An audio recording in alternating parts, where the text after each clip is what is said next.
Fala galera, beleza? Tudo bem com vocês? Meu nome é José Renato Ferraz da Silveira, esse aqui é o meu canal. Se você não é inscrito, se inscreva, ative as notificações, curte e compartilhe esse vídeo.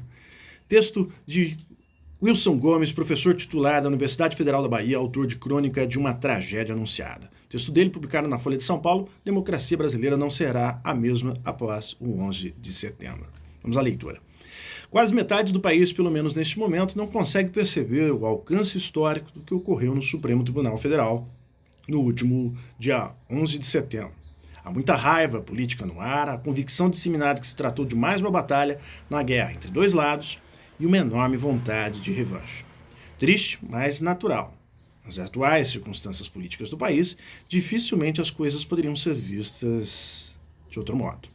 Mas a percepção pública não pode obscurecer os fatos. E o fato fundamental é que 11 de setembro de 2025, cedo ou tarde, entrará para a memória nacional como um dos dias mais decisivos da curta e intermitente história da nossa democracia. Permita-me colocar as coisas em uma perspectiva familiar para defender o ponto de vista que acabo de enunciar. Meu pai nasceu em 1922, quando a ditadura do Estado Novo começou em 1937. Era um adolescente de 15 anos. Tinha 42 quando se iniciou a ditadura militar e 63 quando ela terminou. Em 73 anos de vida, atravessou duas ditaduras, foram 29 anos sob regime autoritário em sentido estrito. Se acrescentarmos o período de 1930 a 1934, após a deposição de Washington Luiz, sem Congresso e com a Constituição suspensa, chegamos a 33 anos sob autoritarismo. Mas a metade da vida adulta de meu velho transcorreu sob regimes autoritários. É uma imensidão. Minha mãe nasceu em 1937, quando oficialmente começou a ditadura de Vargas. Tinha 5 meses de idade. Em março de 1964, tinha 26 anos. E por muito pouco, aos 85 anos de 2022, não experimentou a sua terceira ditadura. Em que democracia estava tem cabimento uma pessoa viver uma trinca de ditaduras no decurso de uma vida?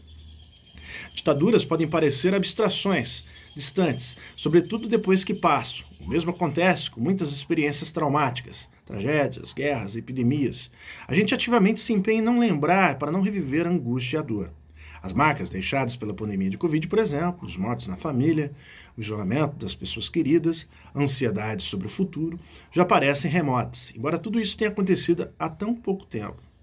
É mais suportável não remexer nisso para não sofrer de novo. Só quando encarnamos essas abstrações da vida de pessoas concretas é que podemos ter uma noção do que realmente significar. As novas gerações que chegaram à idade adulta em plena expansão mundial dos regimes democráticos e da ideia da democracia como valor universal costumam se enganar ao pensar que este é um regime quase natural, parte da paisagem do mundo, o destino inevitável da civilização. A minha experiência familiar me ensinou o contrário. O normal no Brasil foram as ditaduras e as tentativas de golpe de Estado. A democracia é que tem sido a excepcionalidade, um intervalo sempre provisório entre um golpe e outro. Não vivemos propriamente períodos autoritários interrompendo a democracia, mas breves períodos democráticos entre longos ciclos de autocracia. 2, 3 ditaduras no arco de uma vida e a sensação de que a democracia pode ser interrompida a qualquer momento, porque boa parte do sistema político e uma multidão de brasileiros não a fazem a menor questão dela. É um absurdo. Nada disso é compatível com um projeto de civilização, nem com valores que julgamos cultivar. Uma geração inteira presenciou o braço pesado do autoritarismo arrebentar a democracia várias vezes no século passado. Viu autocratas exigirem ser chamados de revolucionários. Viu o ditador de ontem voltar a ser eleito pelo povo popular, sem jamais responder por seus crimes. Viu anistias e tentativas de reconciliação nacional para ditadores virarem incentivos para golpes futuros. O que nunca viu foram generais, almirantes e autoridades de alta patente sentados no banco dos réus, submetidos ao devido processo e condenados por golpe militar.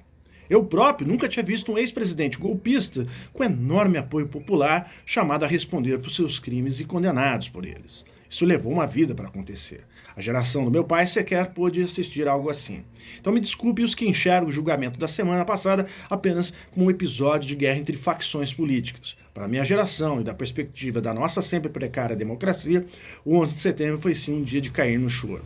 Foi o renascer da expectativa de que nossa experiência democrática deixe de ser apenas intervalo entre autocracias, para se tornar, enfim, o modo como nós brasileiros escolhemos viver.